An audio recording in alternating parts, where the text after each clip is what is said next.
Hey y'all, who's bored in the house and in the house bored and baking bread at home? This recipe for Dollywood's famous cinnamon bread is amazing. This is how you make it.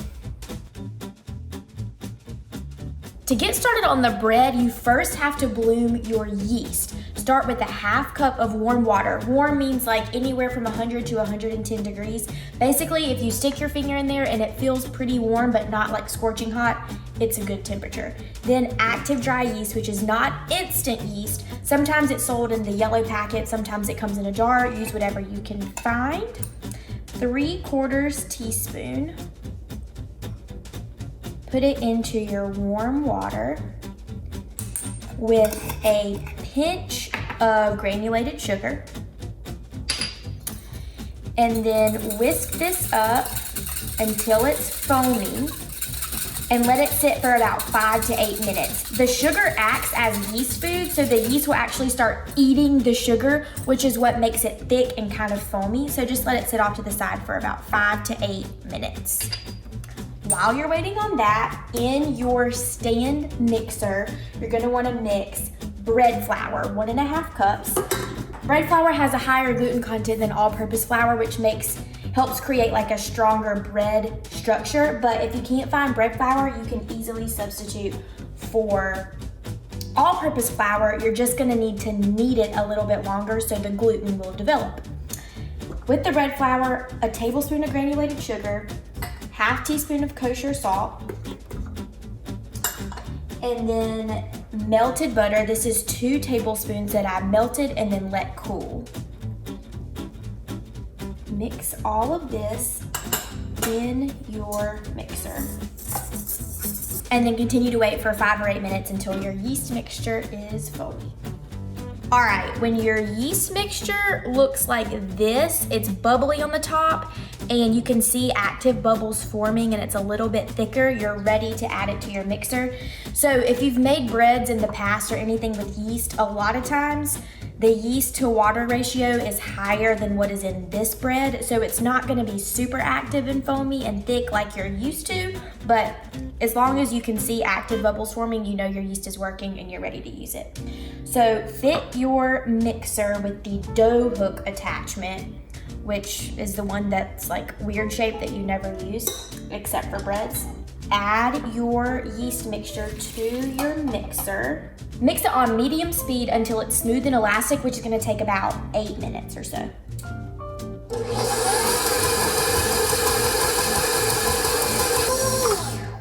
All right, my tiny ball of dough is looking very smooth and elastic.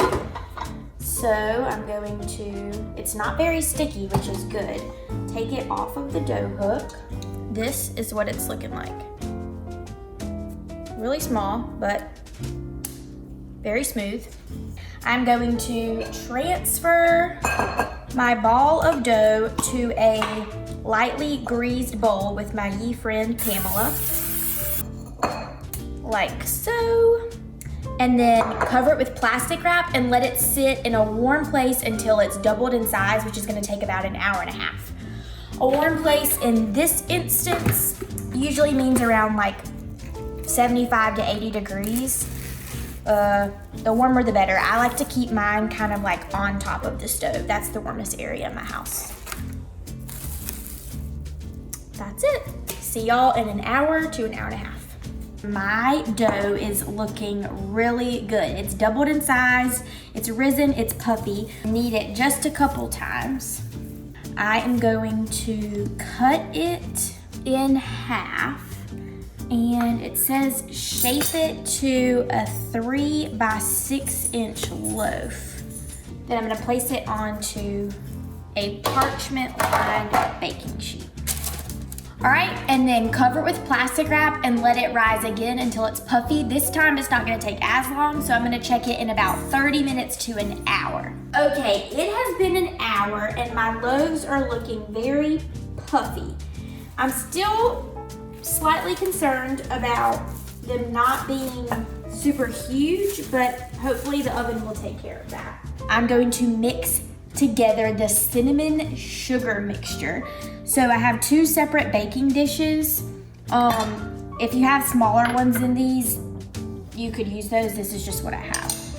So in one of the baking dishes, I'm putting light brown sugar, cinnamon, and granulated sugar. It's a 1/4 cup of each of the sugars, and then a tablespoon of the cinnamon. Whisk this together. This step right here is the secret to the Dollywood cinnamon bread. They take the loaf after it's proofed and dip it in butter and corn syrup, and then they dip it in this cinnamon mixture, and it gets all in the crevices, and it's like heaven. Make sure everything is evenly incorporated. And then in your second baking dish, we have 6 tablespoons of melted butter, and then 2 tablespoons of corn syrup. So any kind of sticky ingredient like syrup, corn syrup, honey, if you spray your measuring spoon with your ye old friend Pamela cooking spray, and then put the sticky ingredient into the measuring cup, it will slide right out, or the measuring spoon, it'll slide right out and your measuring spoon will be clean. Be sure to spray it in between each use. 2 tablespoons of corn syrup. I'm gonna move these off to the side and then make some slits with a sharp knife in these bread loaves. We're gonna cut 4 horizontal slits in each one of these loaves. So use a sharp knife, the sharpest one that you have, and you're gonna cut the loaves pretty deep. When you do it though, you need to do it with confidence. Just slit it, it doesn't have to be super straight. The most important thing is to just get in there with confidence. You can do it. All right, 1, 2, 3, here we go. And 1, 2, 3, and 4. So I could have gone a little bit deeper in some of these. It's totally fine if you have to go back and make deeper cuts. Your loaves will also deflate. You see how much more deflated this one is than this one? Okay, now here's what I'm gonna do. I'm going to dip my slitted loaves in the butter mixture first and then in the brown sugar mixture. All sides, make sure it gets all in, all the crevices and everything. And then I'm gonna put it into 2 loaf pans. I didn't have 2 of the same size regular like metal loaf pans, but I did have these aluminum loaf pans, which honestly, I won't have to clean loaf pans after this, so I'm pretty pumped about it. I sprayed them with cooking spray and lined them with parchment paper. Into the melted butter. Flipperoo. Ooh, this is buttery. No wonder people like these things. The secret to all things good is butter, y'all. I feel like Paula Deen. Into my first prepared loaf pan. Then the recipe says to drizzle with any remaining butter and cinnamon sugar mixture. So I'm gonna do just that.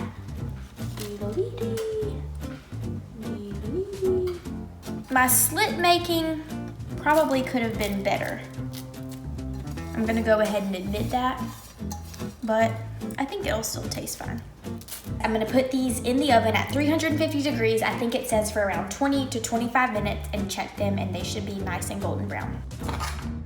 In we go. I just took my loaves out of the oven. They're hot. While they're cooling, I'm going to make the glaze, which is made kind of like a donut glaze. So it has powdered sugar, 1 1/4 cup, 2 tablespoons of melted butter, more butter because we didn't have enough already, and a pinch of salt. And then the recipe says 3 to 5 tablespoons of whole milk. So I'm gonna measure 3 tablespoons, whisk it, see what the consistency is. If I need to add more, I'll do that. This actually looks pretty good to me. It's actually thinner than most powdered sugar glazes usually are.